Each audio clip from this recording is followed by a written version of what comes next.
আজকে সারার বাবা নতুন আলু ভর্তা খেতে চেয়েছিল, তাই সুন্দর করে ভর্তা করে নেব।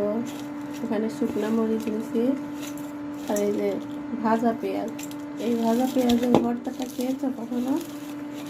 তোমার হাতেই তো খেয়েছি, অনেক খেয়েছি। মজা, তাই না? অনেক মজা লাগে। হ্যাঁ, বিশেষ করে ইলিশ মাছের ল্যাঞ্জা ভর্তা করছিল, সেটা তো আসলে অন্য কোনো তরকারি ছাড়া শুধু ওইটা দিয়েই খাওয়া যায় অনেক ভাত। আজকে ইলিশ মাছ রান্না হচ্ছে দেখে ল্যাঞ্জা ভর্তা করে নিয়ে আজকে আলু ভর্তা করবো। এটা এখন এই যে সরিষার তেল দিয়ে দিব।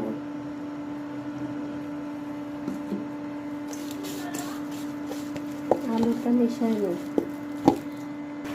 ভর্তা করতেছে আর এদিকে যে তরকারি রান্না করতেছি। শীতের সবজি দেখতেই অনেক সুন্দর লাগে, তাই না? হ্যাঁ, কাঁচা টমেটো তরকারি, লাল আলু, এটা অনেক মজা লাগে।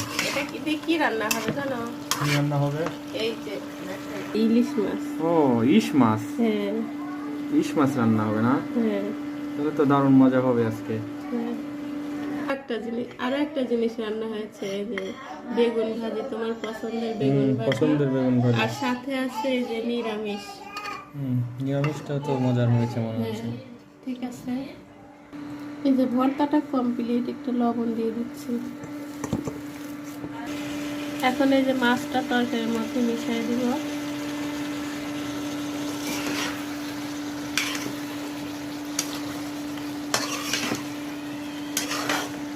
এখন ঢেকে দিব।